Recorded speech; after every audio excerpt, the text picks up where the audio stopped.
మేము అడ్డుకుంటాము, మేము ముందుకే పోనీయము. వేసిన ఆయన మీ దాంట్లోనే తీసుకోరు. కరెక్ట్, మంచి క్వశ్చన్ అడిగాడు. మల్లన సాగర్లో కేసులు వేసిన ఆయన వాళ్ళ దాంట్లోనే తేలేడు. పాలమూరు రంగారెడ్డిలో కేసు వేసిన ఆయన వాళ్ళ దాంట్లోనే తేలేడు. వీరం హర్షవర్ధన్ రెడ్డి కేసు వేసిండు అధ్యక్ష పాలమూరు రంగారెడ్డిలో, ఎంబడే అక్కడనే పక్కన కూర్చున్నాడు అధ్యక్ష. సభ్యుడు ఇక్కడ లేడు, కానీ కేసులు వేసిన వాళ్ళని మొత్తం లిస్టు తీద్దాం. కేసులు వేపించింది వాళ్ళే, కేసులు వేపించింది వాళ్ళే, కేసులు వేపించింది వాళ్ళే, చేర్చుకునేది వాళ్ళే. కేసులు రాష్ట్ర అభివృద్ధిని అడ్డుకునేవాడు కేసులు వేసి అడ్డుకున్న వాళ్ళను మీరు ఎట్లా కండువ కప్పారు అధ్యక్ష? ఎట్లా పార్టీలో చేర్చుకున్నారు? పార్టీలో చేర్చుకున్నారు. బీఫామ్ ఎట్లా ఇచ్చిండ్రు అధ్యక్ష? మళ్ళీ ఎలక్షన్లో ఎట్లా ఇచ్చిండ్రు అధ్యక్ష? అంటే ఇప్పుడు ఎట్లా మాట్లాడతారంటే 2014 నుంచి ఒకే చట్టం ఉంది కదా అధ్యక్ష. స్పీకర్ పదవి ఉంది, విప్పు పదవి ఉంది, ప్రతిపక్షమే ఉంది. ఆనాడు ఎమ్మెల్యేలు మారితే మీరు మంత్రులు చేశారు, కనీసం మేము అట్లా కూడా చేయలేదు. మారలేదట వాళ్ళు, మేము మారనే లేదు, ముఖ్యమంత్రిని అభివృద్ధిలో కలిసి వచ్చినామంటారు. మీరు మంత్రులు చేసిన వాళ్ళు డిస్క్వాలిఫై కాలేదు, ఉప ఎన్నికలు రాలేదు.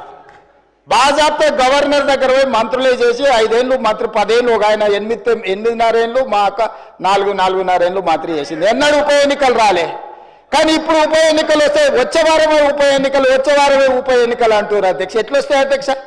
చట్టం మారలే, న్యాయం మారలే, స్పీకర్ ఆఫీసు సేమే ఉంది, పాలకపక్షం ప్రతిపక్షం అట్లనే ఉంది, రాజ్యాంగం అసలే మారలేదు.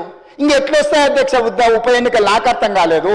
ఏ రాజ్యాంగం ప్రకారం వస్తాయి అధ్యక్ష? డాక్టర్ బాబాసాహెబ్ అంబేద్కర్ గారు రచించిన రాజ్యాంగం ప్రకారము గత అనుభవాల దృష్ట్యా ఎప్పుడు కూడా పార్లమెంట్ ప్రాక్టీసెస్ అండ్ ప్రొసీజర్స్ అని ఉంటాయి అధ్యక్ష. చట్టంలో గ్రే ఏరియా ఉన్నప్పుడు గతంలో ఎలాంటి విధి విధానాలను ఆచరించారు, సాంప్రదాయాలు ఎట్లున్నాయని చూస్తారు అధ్యక్ష.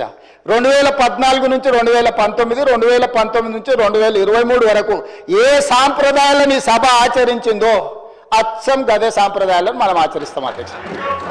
అంతే కదా అధ్యక్ష?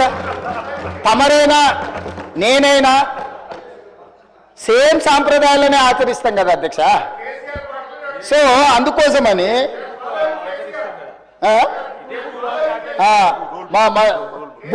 రూల్ బుక్ కూడా మారలే అధ్యక్ష. బుక్ కూడా ఇదే ఉంది.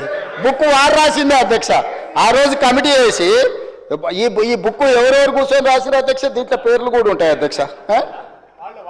ఉంటుంది, పేరు ఉంటుంది. వాళ్ళు ఈ కమిటీలో ఎవరున్నారో కూడా ఇందులో పేర్లు ఉంటాయి అధ్యక్ష. అందులో మిత్రుడు వివేకానంద వీళ్ళందరూ కూడా సభ్యులే అధ్యక్ష. మేమేం అడుగుతాడో నడుస్తలేము. ఆయన అడుగుల్లో నడిస్తే మడుగులో పడతాం. ఆయన అడుగులో నడుస్తామంటే మడుగులో పడతాం, సడుగులు ఇరుగుతాయి అధ్యక్ష. అట్లాంటి వాటి చేయం అధ్యక్ష. సాంప్రదాయాలను పాటిస్తామని అంటున్నాం అధ్యక్ష. ఈ సభ కొన్ని సాంప్రదాయాల ప్రాతిపదికన సభ నడుస్తుంది అధ్యక్ష.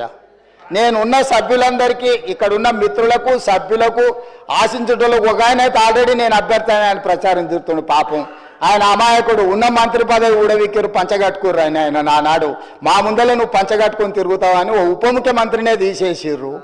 ఎందుకంటే కొంచెం మంచిగా డ్రెస్ అయితే కూడా వాళ్ళకి నచ్చక, ఆ రోజు నేను చెప్పిన రోజు ఆ రోజు నాకు మంచి మిత్రుడే అప్పట్లో, అరే నువ్వు ఇంత మంచిగా కడక్ తయారై ఇట్లా చేసి నువ్వు సభలోకి వస్తే ఉద్యోగం ఊడుతుందన్న సరిగ్గా నెల తిరిగేటప్పటికి ఉద్యోగం ఊడిపోయింది అధ్యక్ష. ఇప్పుడు ఆయననే అమాయకుడే ఈ పాపము. వచ్చే వారమే ఎలక్షన్ అని తిరుగుతున్నాడు అధ్యక్ష. నేను తమరి ద్వారా ఎవరైతే ఉన్నారో సభ్యులు ఎవరు ఆందోళన చెందాల్సిన పని లేదు. ఏ ఉప ఎన్నికలు రావు.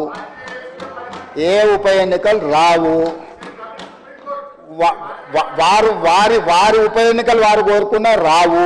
ఎందుకంటే ఒకవేళ వారు ఇటొచ్చినా ఎటొచ్చినా ఏ ఉప ఎన్నికలు రావు. అక్కడ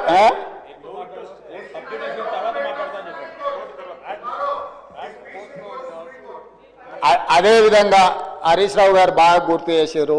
విషయం సుప్రీంకోర్టులో ఉంది. ఆ సుప్రీంకోర్టులో సబ్జుడిస్ అయిన విషయంలో లోపల నేను మాట్లాడితే కొంత ప్రొటెక్షన్ ఉంది, కానీ బయట మాట్లాడే వాళ్ళకి ఎవరు ప్రొటెక్షన్ ఉండదు. Actual this house is immune for certain laws. ఈ సభలో మనం కొన్ని విషయాలు ప్రస్తావించవచ్చు. సభకు రక్షణ ఉంది తమ నాయకత్వంలో. కానీ సభ బయట ఉప ఎన్నికలు వస్తాయి, అయిపోయింది, వచ్చే వారమే ఎన్నికలు, మల్లవారమే ఎన్నికలు, ఇదంతా ఉత్తదే అధ్యక్ష. అదేంది అంత, అదేంది జరిగేది లేదు, పోయేది లేదు, ఎవరు ఆందోళన చెందాల్సిన పని లేదు. ఎందుకంటే ఉప ఎన్నికల మీద మనం దృష్టి పెట్టాల్సిన అవసరం లేదు.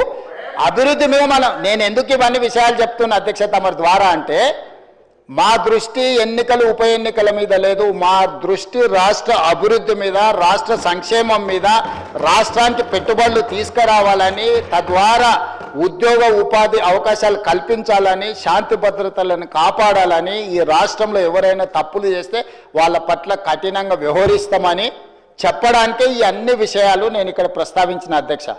అంతకుమించి వేరే విషయం లేదు. అందుకే ప్రతిపక్ష పార్టీకి నేను సూచన చేస్తున్నా, మీ పట్ల మాకేం ద్వేషం లేదు, మాకెందుకు ఉంటుంది, ప్రజలు మిమ్మల్ని శిక్షించిండ్రు.